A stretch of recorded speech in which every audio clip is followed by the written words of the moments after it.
जय गायत्री माता, जय गुरुदेव, जय माता जी। आगे गुरुदेव लिखते हैं, वशिष्ठ, याज्ञवल्क्य, अत्रि, विश्वामित्र, व्यास, शुकदेव, दधीचि, वाल्मीकि, परशुराम आदि ऋषियों के जीवन वृत्तांतों से स्पष्ट है कि उनकी महान सफलताओं का मूल हेतु गायत्री ही थी। थोड़े ही समय पूर्व ऐसे अनेक महात्मा हुए हैं जिन्होंने गायत्री का आशय लेकर अपने आत्मबल एवं ब्रह्मतेज को प्रकाशवान किया था। उनके इष्ट देव आदर्श सिद्धांत भिन्न भले ही रहे हों, वेदमाता के प्रति सभी की अनन्य श्रद्धा थी। उन्होंने प्रारंभिक स्तनपान इसी महाशक्ति का किया था जिससे वे इतने प्रतिभा संपन्न महापुरुष बन सके। शंकराचार्य, समर्थ गुरु रामदास, नरसिंह मेहता, दादू दयाल, संत ज्ञानेश्वर, स्वामी रामानंद, गोरखनाथ, हरिदास, तुलसीदास, विवेकानंद, रामतीर्थ, योगी अरविंद, महर्षि रमण, स्वामी दयानंद, महात्मा एकरसानंद आदि अनेक महात्माओं का विकास गायत्री महाशक्ति से के अचल में ही हुआ था। आयुर्वेद के सुप्रसिद्ध ग्रंथ माधव निदान के प्रणेता श्री माधवाचार्य ने आरंभ में 13 वर्ष तक वृंदावन में रहकर गायत्री अनुष्ठान किए थे। जब उन्हें कुछ भी सफलता न मिली तो वे निराश होकर काशी चले गए और एक अवधूत की सलाह से भैरव की तांत्रिक उपासना करने लगे। कुछ दिन में भैरव प्रसन्न हुए और पीठ पीछे से कहने लगे कि वर मांग।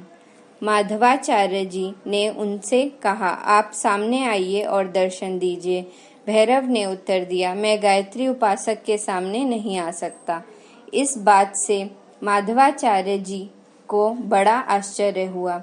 उनने कहा, यदि आप गायत्री उपासक के सम्मुख प्रकट नहीं हो सकते तो मुझे वरदान क्या देंगे? कृपया अब आप केवल यह बता दीजिए कि मेरी अब तक की गायत्री साधना क्यों निष्फल हुई। भैरव ने उत्तर दिया, तुम्हारे पूर्व जन्मों के पाप नाश करने में अब तक की साधना लग गई। अब तुम्हारी आत्मा निष्पाप हो गई है। आगे की साधना करोगे तो सफल होगी।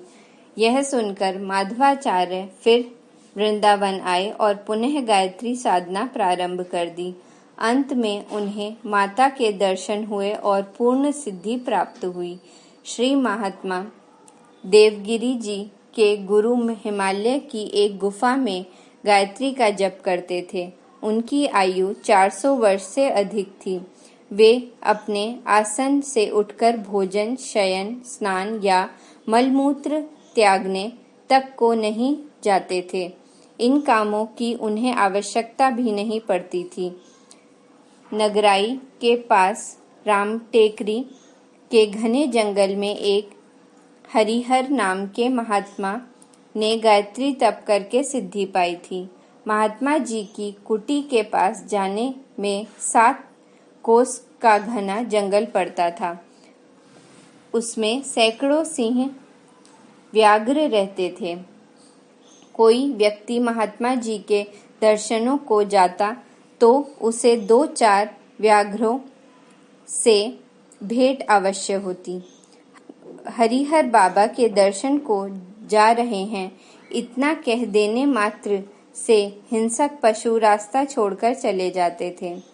लक्ष्मणगढ़ में विश्वनाथ गोस्वामी नामक एक प्रसिद्ध गायत्री उपासक हुए हैं। उनके जीवन का अधिकांश भाग गायत्री उपासना में ही व्यतीत हुआ है। उनके आशीर्वाद से सीकर का एक विद्यावत परिवार गरीबी से छुटकारा पाकर बड़ा ही समृद्धिशाली एवं संपन्न बना। इस परिवार के लोग अब तक उन पंडित जी की समाधि पर अपने बच्चों का मुंडन कराते हैं। जयपुर रियासत के जौन नामक गांव में पंडित हरराय नामक नैष्ठिक गायत्री उपासक रहते थे। उनको अपनी मृत्यु का पहले से ही पता चल गया था। उनने सब परिजनों को बुलाकर धार्मिक उपदेश दिए और बोलते, बातचीत करते तथा गायत्री मंत्र उच्चारण करते हुए प्राण त्याग दिए। जूनागढ़ के एक विद्वान पंडित मणिशंकर भट्ट पहले यजमानों के लिए गायत्री अनुष्ठान दक्षिणा लेकर करते थे। जब इससे अनेकों को भारी लाभ होते देखा तो उन्होंने दूसरों के अनुष्ठान छोड़ दिए और अपना सारा जीवन गायत्री उपासना में लगा दिया। उनका शेष जीवन बहुत ही शांति से बीता। जयपुर के बूढ़ा देवल ग्राम में विष्णु दास जी का जन्म हुआ। वे आजीवन ब्रह्मचारी रहे। उन्होंने पुष्कर में एक कुटी बनाकर गायत्री की घोर तपस्या की थी। फलस्वरूप उन्हें अनेक सिद्धियां प्राप्त हो गई थीं। बड़े बड़े राजा उनकी कुटी की धूल मस्तक पर रखने लगे।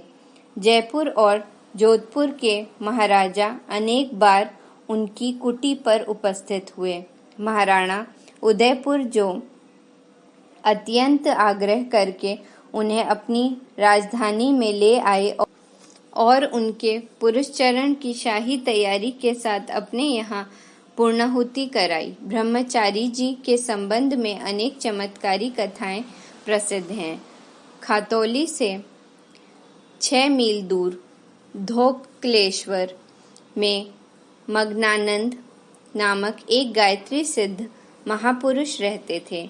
उनके आशीर्वाद से हथौली के ठिकानेदार को उनकी छीनी हुई जागीर वापस मिल गई।